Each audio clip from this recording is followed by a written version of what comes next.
کربلا میں اگر اصحاب حسینی کامیاب ہوئے تو اس کی وجہ یہ ہے کہ اصحاب حسینی نے اپنے وجود کو امام پہ قربان کر دیا. نہ صرف یہ کہ اصحاب نے قربان کر دیا بلکہ کربلا میں جو چھوٹے چھوٹے ننھے بچے تھے انہوں نے بھی اپنے آپ کو اپنے مولا اپنے آقا حسین پہ قربان کر دیا. کربلا میں ایک 13 سال کا بچہ، میں اس سے پہلے کہ اس بچے کے جملے کو آپ کے سامنے نقل کروں، جناب موسیٰ کے قصے کو جانتے ہیں؟ جناب موسیٰ کے لیے جب خدا نے کہا کہ تمہیں مرنا ہوگا تو جناب موسیٰ موت سے گھبرا رہے ہیں، ڈر رہے ہیں. ملک آ رہا روح قبض کرنے کے لیے، جناب موسیٰ منع کر رہے ہیں کہ نہیں ہم ابھی مرنا نہیں چاہ رہے ہیں، موت سے گھبرا رہے ہیں، ڈر رہے ہیں. پھر ایک قبر بنائی گئی، قبر بنانے کے بعد جناب موسیٰ کو دھوکے سے اس میں لٹایا گیا، پھر جنتیں دکھائی گئیں، پھر جناب موسیٰ موت پہ راضی ہوئے. پتہ یہ چلتا ہے کہ موت ایک ایسی بلا کا نام ہے کہ جس سے انبیاء بھی ڈرتے ہیں. اب آپ کو اندازہ ہوگا کربلا کے اس نوجوان کے جملے کا. ایک 13 سالہ بچہ اپنے مولا اپنے آقا کی خدمت میں آ رہا ہے اور آنے کے بعد ہاتھوں کو جوڑ کے مولا کی خدمت میں عرض کر رہا ہے کہ مولا آپ سب کے نام گنا رہے ہیں، آپ کہہ رہے ہیں کہ عباس بھی مارے جائیں گے، اکبر بھی مارے جائیں گے، سب مارے جائیں گے. ارے مولا میرے آقا ذرا بتائیں کیا اس نامے میں میرا بھی نام ہے؟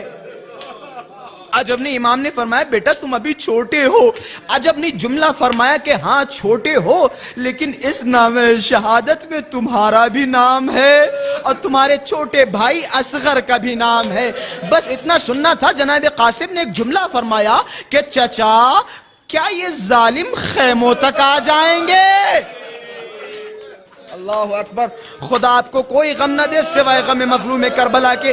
جناب قاسم کے مصائب ہے نا، آج گریہ نہیں کریں گے تو کب گریہ کریں گے کہ اس میں تمہارا نام ہے. پھر ایک جملہ فرمایا کہ بیٹا قاسم ذرا بتا سکتے ہو کیف الموت عندک، تمہارے نزدیک موت کیسی ہے؟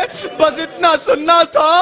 جناب قاسم نے فرمایا ارے چچا اگر موت آپ پر ہو تو احلا من العسل، تو شہد سے زیادہ شیریں ہوتی ہے.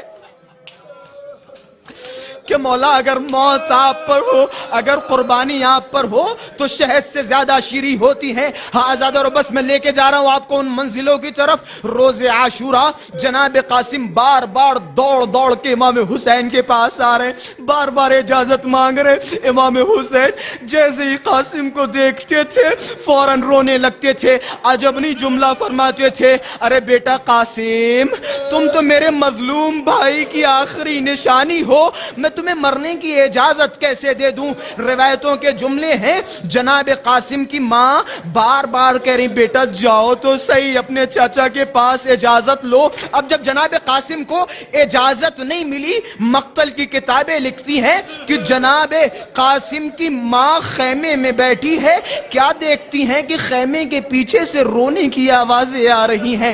کوئی بچہ ہے جو سسک سسک کے رو رہا ہے. اب جب خیمے کا دروازہ کھولا گیا تو کیا دیکھتی ہیں کہ جناب قاسم اپنے گھٹنے کو، اپنے سر کو گھٹنوں پہ رکھے ہوئے ہیں، سسک سسک کے رو رہے ہیں.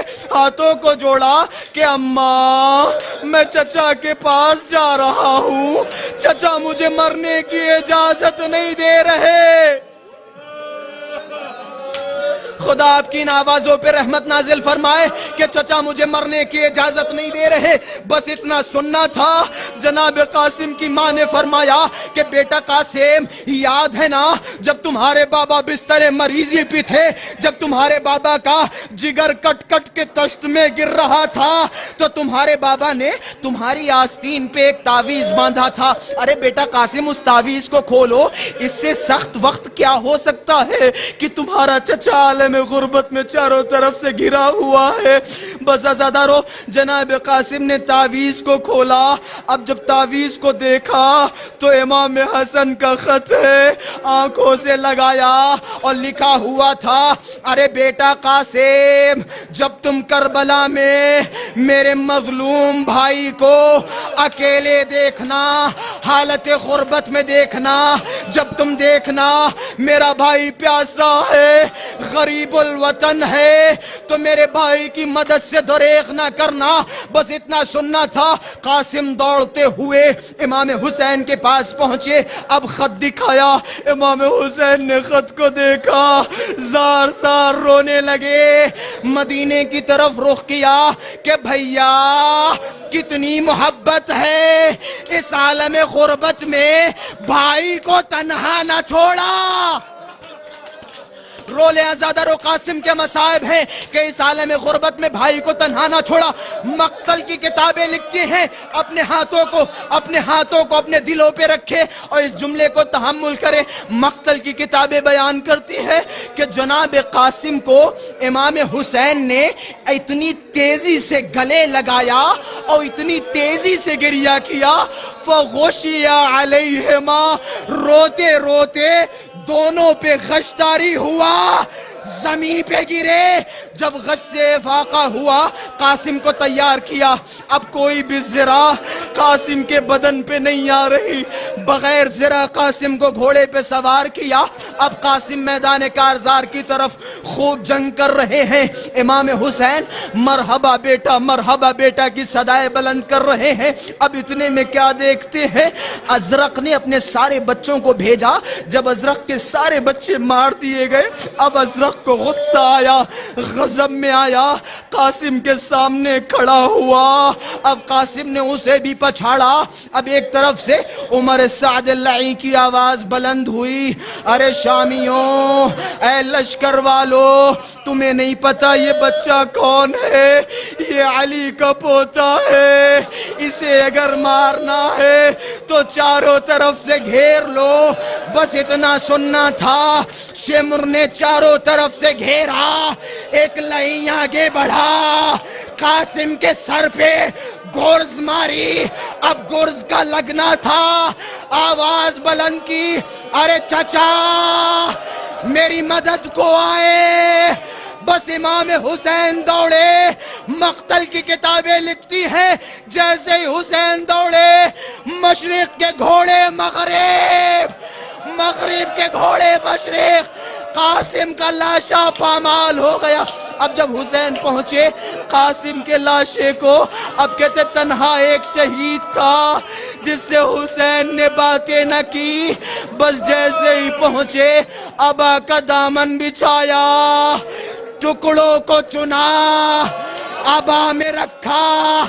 اب ٹکڑوں کو اپنے سر پہ رکھا.